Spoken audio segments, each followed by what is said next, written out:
bao năm phong này chẳng xem mà sinh gạt nào dân xử mấy cái thời bàn update cho mình software thay mới hỏi chẳng vậy để dân bắt đầu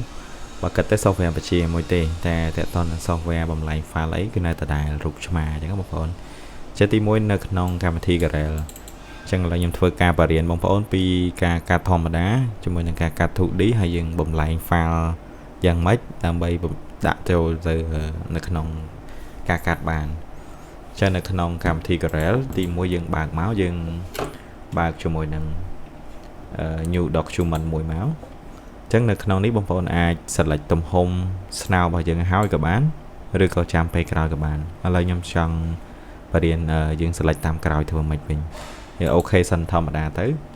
ចឹងវាចេញទំហំនេះមួយជាទូទៅយើងអាចដូរຂະຫນາດ unit នេះសិនយើងដូរទៅជាមីលីម៉ែត្រទៅយើងងាយស្រួលនៅក្នុងការកំណត់ទំហំអញ្ចឹងនៅក្នុង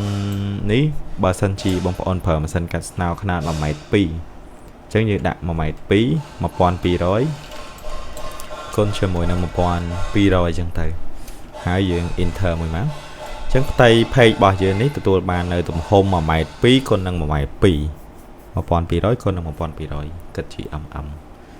តមកទៀតនៅក្នុងនេះបងប្អូនទស្សន៍អក្សរយើងគ្រាន់តែយកកន្លែងអក្សរ A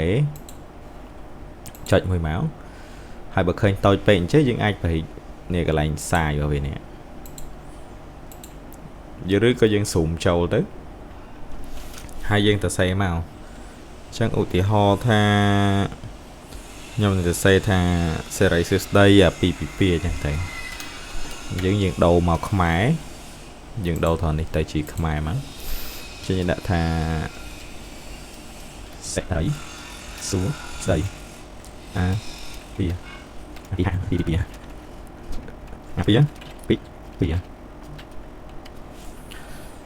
ញ្ចឹងយើងបានប៉ុណ្ណឹងបងប្អូនធ្វើការ select ទៅកាន់ font ខាងលើនេះហើយយើងយកប្រភេទធម្មតានេះខ្មែរមូលវ័ននេះអញ្ចឹងនេះធម្មតាតមកទៀតយើងកំណត់ទៅលើទំហំរបស់អក្សរអញ្ចឹងការកំណត់ទំហំអក្សរយើងអាចកំណត់មុនឬក៏ក្រោយក៏បានដែរបងប្អូនយកជ្រុងនេះមួយមកអញ្ចឹងយើងគូមកឧទាហរណ៍ថាអក្សររបស់យើងទំហំ1តឹកកន្លះអញ្ចឹងជ្រុងនេះពេលដែលយើងចាប់ទាញវាមកអញ្ចេះយើងបានកម្ពស់វាមួយអានេះកម្ពស់នេះគេដាក់សញ្ញាព្រួញទៅលើទៅក្រោមឆ្វេងស្ដាំនេះតតឹងមកវាអញ្ចឹងយើងចង់បានតែកម្ពស់ទេត្រង់នេះយើងចង់បាន1តឹកកន្លះអញ្ចឹង150ហើយយើងបដូរមកជាអង់គ្លេសធម្មតាមកអញ្ចឹងវាយ150ហើយ enter ទៅយើងចាប់ទាញមកវិញសម្រាប់អក្សររបស់យើងបងប្អូនអាចចាប់ទាញបែបនេះបាននេះយើងចាប់ទាញមកបើយើងខ្លាចវាបដូររូបរាងយើងចុច lock វាមួយទៅយើងចាប់ទាញកាលណាយើងចាប់ទាញមកយើងចង់បាននៅទំហំឲ្យត្រូវគឺទំហំ150នេះពេលដែលយើងទាញមក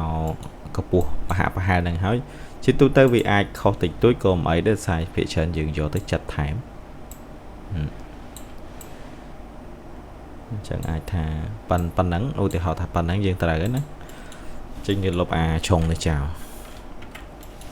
យើងបានពាក្យថាសេរីសួស្ដី222តែបើយើងកាត់អញ្ចឹងតែម្ដងគឺវាអត់គ្រាន់ទេវាលាស់ 1m2 អញ្ចឹងជាទូទៅគឺយើងត្រូវផ្ដាច់វាសិនអញ្ចឹងនៅក្នុងកម្មវិធី Corel នេះបងប្អូនត្រូវបើកបងប្អូនមកមើលខាងស្ដាំដៃសិន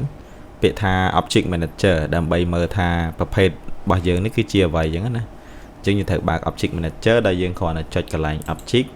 ហើយ tick ទៅលើពាក្យថា Object Manager អញ្ចឹងវាបានផ្ទាំងនេះមួយអញ្ចឹង Object Manager នេះ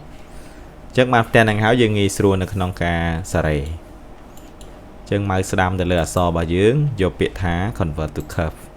បន្តមកទៀតពេលដែល Convert to Curve អញ្ចឹងហើយគឺវាទៅជាបន្ទាត់ឡាញប៉ុន្តែជួនកាលវាបាត់ឡាញខាងក្រៅណាអញ្ចឹងយើងមើលរូបប៊ិចនេះ select វាទៅជា hairline មួយមកហើយវាមិនបន្ទាត់ខាងក្រៅទៅបើយើងចង់ដាក់ពណ៌យើង select ទៅលើពណ៌ខាងក្រោមនេះ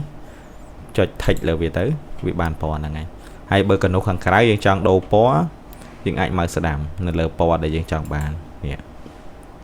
បើយើងចង់បាននេះចេញខៀវអញ្ចឹងទៅ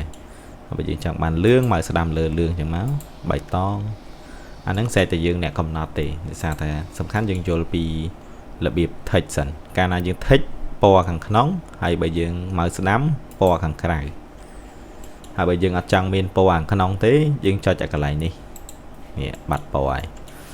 មួយទៀតយើងត្រូវប្រវែកវាដើម្បីយើងអាច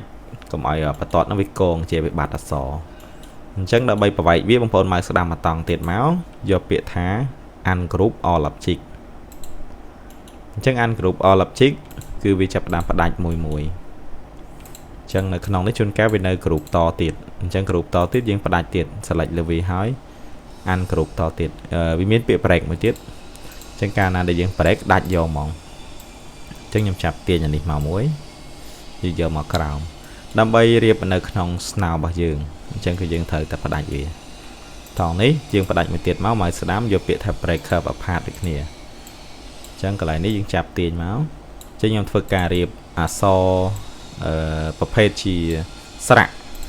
នៅជាមួយនឹងជើងឬក៏ស្រៈជាមួយនឹងនិយាយទៅនៅម្ដុំគ្នាវាទៅព្រោះកម្ពស់វាប្រហែលគ្នា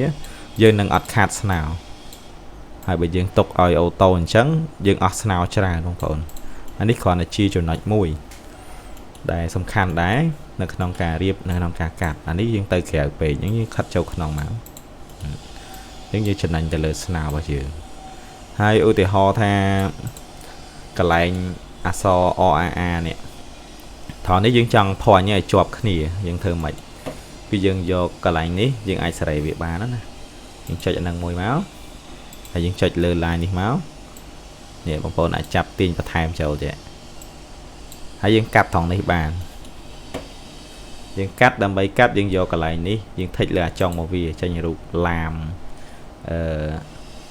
ខាងទី3នេះមកហើយយើងកាត់ចោលទេឲ្យខ្ញុំកាត់លើនេះកាត់ចឹងមកឃើញវាដាច់មកប្រឡោះហ្នឹងអញ្ចឹងស្នោយើងក៏វាទៅតាមហ្នឹងដែរហើយជាទូទៅបើសិនយើងត្រឡប់កាត់វាធម្មតាហើយយើងត្រូវភ្ជាប់វាចូលវិញគឺគេយើង select ចំណុចហ្នឹងចូលវិញមកយើងមកស្ដាំលើវាយកពាក្យថា combine នេះតែបើ combine អត់ជាប់ទេគេប្រើមួយទៀតគឺគេហៅ join នៅក្នុង object យើងមានពាក្យថា join curve នេះអញ្ចឹងនៅក្នុងនេះយើង take មកយើងបាន join curve ខាងស្ដាំមកនេះអញ្ចឹងយើងគ្រាន់តែ apply វាមួយទៅប៉ក់ទៅអញ្ចឹងវាជាប់ហើយរួចហើយឥឡូវតមកទៀតគឺយើងរៀបខាងលើនេះហើយបើយើងចង់បានច្រើនយើង select ចឹងមកលឿនហ្នឹងយើងរៀបហើយកុំឲ្យកងគ្នាអាហ្នឹងគឺកុំឲ្យកងគ្នាឲ្យដាច់មកនេះអញ្ចឹងអក្សរមួយជួរនេះយើងរៀបដាក់មួយជួរខាងក្រោមនេះទៀតមកអញ្ចឹងឃើញចំណេញបងប្អូនគឺអត់មានខាតទេហើយកុំឲ្យប៉ះគ្នាអញ្ចឹងប៉ុណ្ណឹងបងប្អូនអាចសេរីវាទៅខាងចុងចេះទៅបាទអញ្ចឹងទៅចុងចឹងហើយថងចំណុចនេះគឺជាចំណុចចាប់ផ្ដើមបងប្អូនអាចគូដូចជាប្រអប់ជ្រុងមួយឲ្យវា start កាត់អាហ្នឹងដល់ពេលដែលវាធ្វើការចប់វានឹងរត់ទៅកន្លែងហ្នឹងវិញអញ្ចឹងវាអត់ខូចអាចុងស្នោចុងអក្សររបស់យើង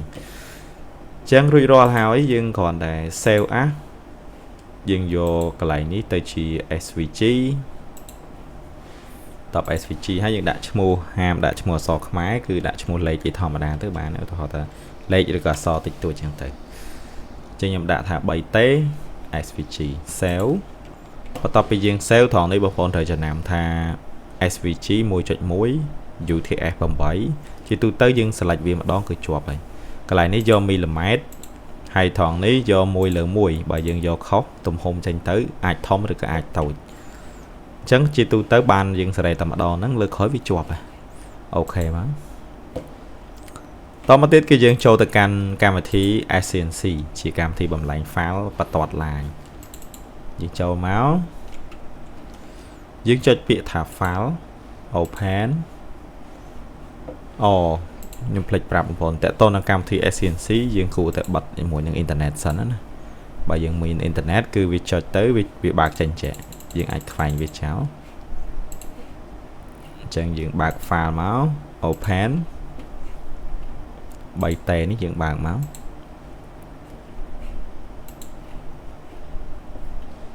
អញ្ចឹង file នេះគឺ error យើងរត់ឃើញអញ្ចឹងយើងចូលទៅកម្មវិធី Corel យើងសាថ្មីអាចដោយសារតែយើងអត់ទាន់បានបំលែងអាមួយខាងក្រោយនេះអញ្ចឹងយើងធ្វើការមកស្ដាំលើបន្ទាត់ខាងក្រោយនេះយើងយកពាក្យថា convert to curve ដូចគ្នា តមកទៀតនៅក្នុងនេះយើងអាច select ទាំងអស់ហើយយកពាក្យថា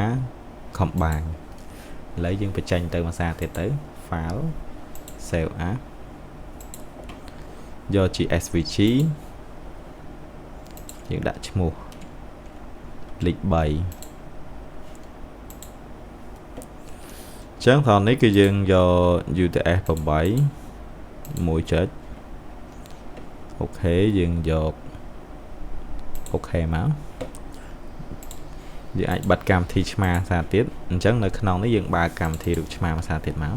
ព្រោះដោយសារមុនហ្នឹងអាច error ដោយសារយើងប្រើអ៊ីនធឺណិត open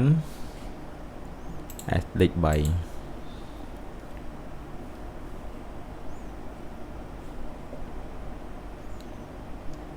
ចឹងវាចេញមកនេះហើយបងប្អូនវាយខ្វល់អានេះវាលើសខាងក្រៅទេដោយសារតែជាក់ស្ដែងវារត់បានទាំងអស់ចឹងណាអញ្ចឹងនៅក្នុង SCNC បងប្អូនយកពាក្យតែ edit move design យើង move នេះយើងអង្កលបន្តិចនៃចំណុចចាប់ផ្ដើមបើយើងអត់ចង់អង្កលទេយើងយក00អូខេមកតមកទៀតយើងយក edit ទៀតហើយយកពាក្យថា auto join កាលណា auto join យើងមើលសិនថា line របស់យើងបានកាត់ស្មើល្អដែរអត់យើងអាច zoom វាមើលទៅ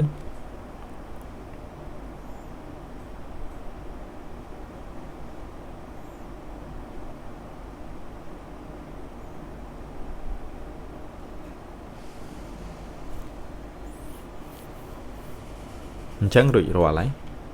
នេះ